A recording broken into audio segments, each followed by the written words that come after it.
قیصر روم نے یہ سوال کیا کہ عرب میں جس شخص نے نبوت کا دعویٰ کیا ہے تم میں سے ان کا سب سے قریبی رشتہ دار کون ہے؟ تو ابو سفیان نے جواب دیا میں ہوں۔ قیصر نے ان کو سب سے آگے کیا اور دوسرے عربوں کو ان کے پیچھے کھڑا کیا اور کہا کہ دیکھو اگر ابو سفیان کوئی غلط بات کہے تو تم لوگ اس کا جھوٹ ظاہر کر دینا۔ پھر قیصر اور ابو سفیان کے درمیان جو مکالمہ ہوا وہ یہ ہے۔ قیصر نے پوچھا نبوت کا دعویٰ کرنے والے کا خاندان کیسا ہے؟ تو ابو سفیان نے جواب دیا ان کا خاندان شریف ہے۔ قیصر نے پوچھا کیا اس خاندان میں ان سے پہلے بھی کسی نے نبوت کا کوئی دعویٰ کیا تھا؟ ابو سفیان نے جواب دیا نہیں۔ قیصر نے پوچھا کیا ان کے باپ دادوں میں کوئی بادشاہ تھا؟ ابو سفیان نے جواب دیا نہیں۔ قیصر نے پوچھا جن لوگوں نے ان کا دین قبول کیا ہے وہ کمزور لوگ ہیں یا صاحب اثر؟ ابو سفیان نے جواب دیا کمزور لوگ ہیں۔ قیصر نے پوچھا ان کی پیروی کرنے والے بڑھ رہے ہیں یا کم ہوتے جا رہے ہیں؟ تو ابو سفیان نے جواب دیا بڑھتے جا رہے ہیں۔ قیصر نے پوچھا کیا کوئی ان کے دین میں داخل ہو کر پھر اس کو ناپسند کر کے پلٹ بھی جاتا ہے؟ تو ابو سفیان نے جواب دیا نہیں۔ قیصر نے پوچھا کیا نبوت کا دعویٰ کرنے سے پہلے تم لوگ انہیں جھوٹا سمجھتے تھے؟ ابو سفیان نے جواب دیا نہیں۔ قیصر نے پوچھا کیا وہ کبھی عہد شکنی یا وعدہ خلافی بھی کرتے ہیں؟ ابو سفیان نے جواب دیا ابھی تک تو نہیں کیے، لیکن اب ہمارے اور ان کے درمیان مقام حدیبیہ میں جو ایک نیا معاہدہ ہوا ہے معلوم نہیں اس میں وہ کیا کریں گے۔ قیصر نے پوچھا کیا کبھی تم لوگوں نے ان سے جنگ بھی کی ہے؟ ابو سفیان نے جواب دیا ہاں۔ قیصر نے پوچھا جنگ کا نتیجہ کیا رہا؟ تو ابو سفیان نے جواب دیا کبھی ہم جیتے اور کبھی وہ۔ قیصر نے پوچھا وہ تمہیں کن باتوں کا حکم دیتے ہیں؟ ابو سفیان نے جواب دیا وہ کہتے ہیں کہ صرف ایک خدا کی عبادت کرو، کسی اور کو خدا کا شریک نہ ٹھہراؤ، بتوں کو چھوڑ دو، نماز پڑھو، سچ بولو، پاک دامنی اختیار کرو اور رشتہ داروں کے ساتھ نیک سلوک کرو۔ مدنی چینل کے ناظرین، ان تمام سوالات و جوابات کے بعد قیصر روم نے ابو سفیان سے مخاطب ہو کر کہا تم نے ان کو خاندانی شریف بتایا اور تمام پیغمبروں کا یہی حال ہے کہ ہمیشہ پیغمبر اچھے خاندانوں ہی میں پیدا ہوتے ہیں۔ تم نے کہا کہ ان کے خاندان میں کبھی کسی اور نے نبوت کا دعویٰ نہیں کیا۔ اگر ایسا ہوتا تو میں کہہ دیتا کہ یہ شخص اوروں کی نقل اتار رہے ہیں۔ تم نے اقرار کیا کہ ان کے خاندان میں کبھی کوئی بادشاہ نہیں ہوا۔ اگر یہ بات ہوتی تو میں سمجھ لیتا کہ یہ شخص اپنے آباء و اجداد کی بادشاہی کے طلبگار ہیں۔ تم مانتے ہو کہ نبوت کا دعویٰ کرنے سے پہلے وہ کبھی کوئی جھوٹ نہیں بولے، تو جو شخص انسانوں سے جھوٹ نہیں بولتا بھلا وہ خدا پر کیوں جھوٹ باندھ سکتا ہے؟ تم کہتے ہو کہ کمزور لوگوں نے ان کا دین قبول کیا ہے، تو سن لو ہمیشہ ابتدا میں پیغمبروں کی اتباع کرنے والے مفلس اور کمزور لوگ ہی ہوتے ہیں۔ تم نے یہ تسلیم کیا ہے کہ ان کی پیروی کرنے والے بڑھتے ہی جا رہے ہیں، تو ایمان کا معاملہ ہمیشہ ایسا ہی رہا ہے کہ اس کے ماننے والوں کی تعداد ہمیشہ بڑھتی ہی جاتی ہے۔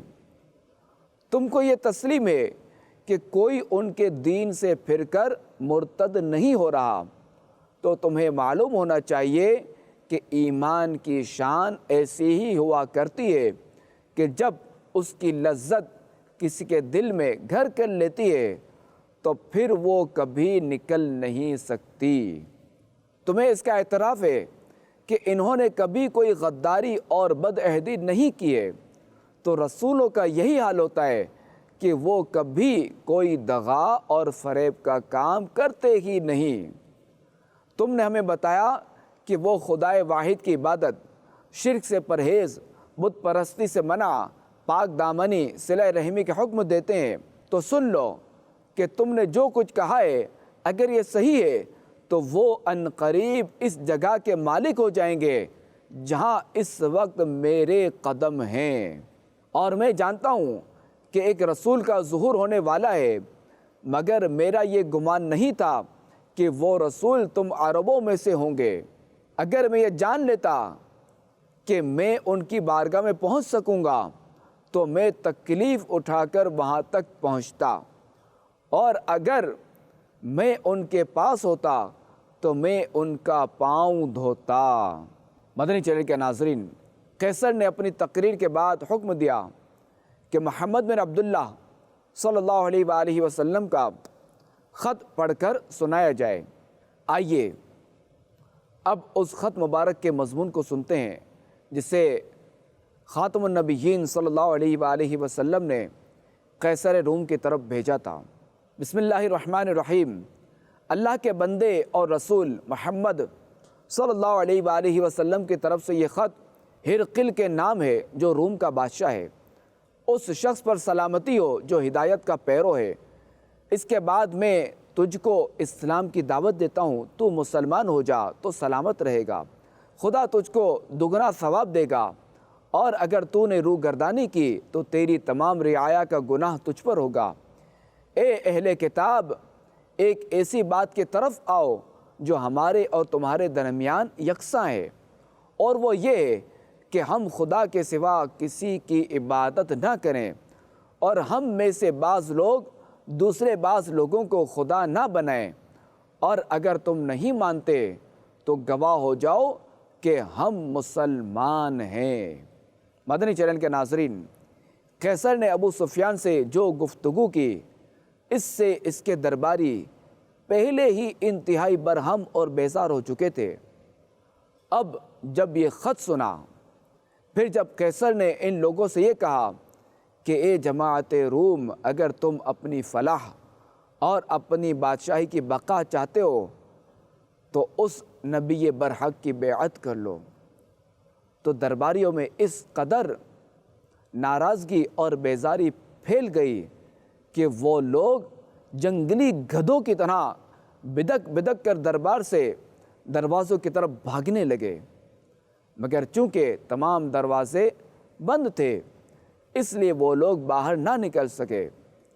جب قیصر نے اپنے درباریوں کی نفرت کا یہ منظر دیکھا تو وہ ان لوگوں کے ایمان لانے سے مایوس ہو گیا، اور اس نے کہا کہ ان درباریوں کو بلاؤ۔ جب سب آ گئے تو قیصر نے کہا کہ ابھی میں نے تمہارے سامنے جو کچھ کہا، اس سے میرا مقصد تمہارے دین کی پختگی کا امتحان لینا تھا، تو میں نے دیکھ لیا کہ تم لوگ اپنے دین میں بہت پکے ہو۔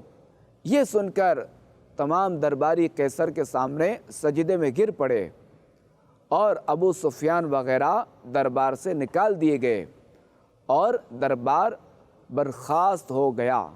اب چلتے وقت ابو سفیان نے اپنے ساتھیوں سے کہا کہ اب یقیناً ابو کفشا کے بیٹے محمد صلی اللہ علیہ وآلہ وسلم کا معاملہ بہت بڑھ گیا ہے، دیکھ لو رومیوں کا بادشاہ ان سے ڈر رہا ہے۔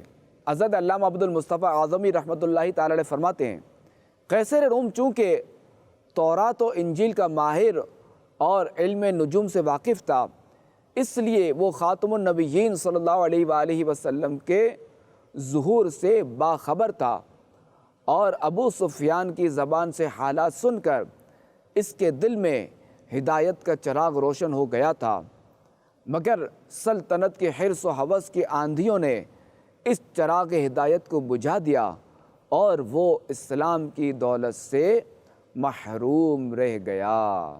صلو علی الحبیب صلی اللہ علی محمد صلی اللہ علیہ وآلہ وسلم۔ رحمتیں دو جہاں، رحمتیں دو جہاں، رحمت